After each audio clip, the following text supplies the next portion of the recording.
The non-dual answer is that if there were anyone here, it might have a chance to heal. There's the only thing that's here is the sack of conditioning, and that's which is Fredness, is what we call it, since we call this Fred. But there's nothing here. There's not a Fred here. You know, if we were to cut this body open, we can't find a Fred. To cut the mind open, we can't find a Fred. So what is it that we're going to heal? Now, what I just want you to understand that this doesn't work one way. Nothing in non-duality it does. We can say now, oh, here's the truth. You haven't heard the truth, because the truth will be both at once. But you will hear one side or another.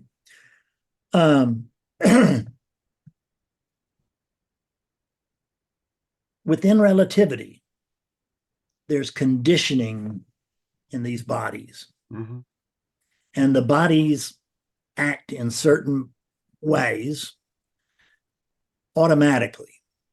There's no thinking taking place. It's just happening.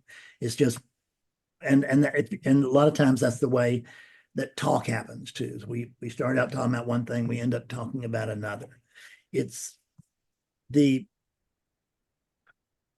There is something to heal within relativity. And that's why we have Susans and other psychologists, is the mind and the body. Susan, however, knows that science, but she also has been grounded in this for many, many years. And so the non-dual side would be, like you're saying, is we would look at something like, from a non-dual perspective, or from an absolute perspective, we would look at childhood trauma. Who's there? And we can get to a point where this unit is, where it can look back on the trauma in its life and not do it with any sense of trauma now, right? But that's not the case with everyone. And most people will identify with the trauma that's already over. So that one thing that went around, I was raped as a teenager. I was raped as a teenager at knife point. And I did, I had a little thing about that for a while. It just got dismissed, because right after I found out there was no one here, I got the gift of finding out there's no one there either. It happened to me because there's no me here, and it didn't happen by anyone else or from anyone else, and it wasn't happening at me. It was just happening. So the truth is, we say that,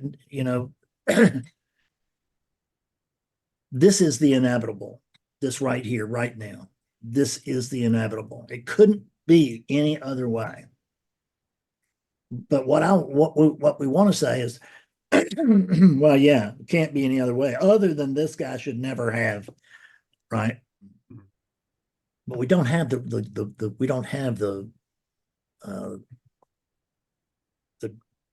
dark benefit of being able to make exceptions. There are no exceptions whatsoever.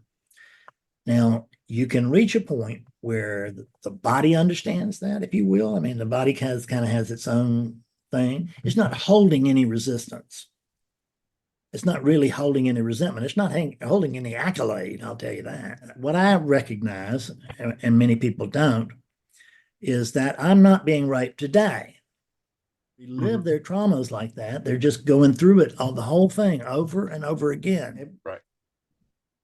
Just don't relive that, right? Even now, I mean, when I bring it up, I'm not like really reliving a scene. It's just a circumstance, a general circumstance, but it's not colored in. It doesn't upset me to use it. It doesn't excite me to use it. If I were to say it was an unfortunate thing, I would be speaking from only one side. Whereas I could say, oh, this is the worst thing that ever happened to me. It's not true, but I could say this is the worst thing that ever happened to me. But in this circle, I can always point to the fact that, well, it was the best thing that ever happened to me. But I can tell you that that alcoholism was wonderful for me, right? It kept me from being just a complete washout human being because it humbled me. Right. It was just a fact. Or, in my mind, it just, whatever, it just never took hold in the same way. And that's not like because I did anything or I'm better or I know something or that other people don't know. Just the luck of the draw, so to speak.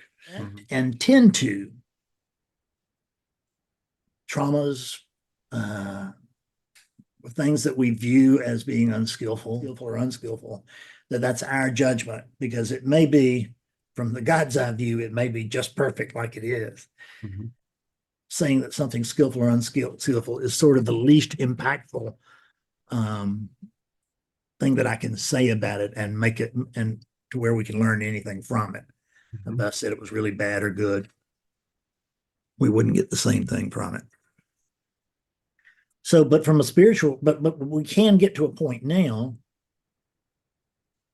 where stuff like that just doesn't settle in. Now, it doesn't mean I don't have my own demons.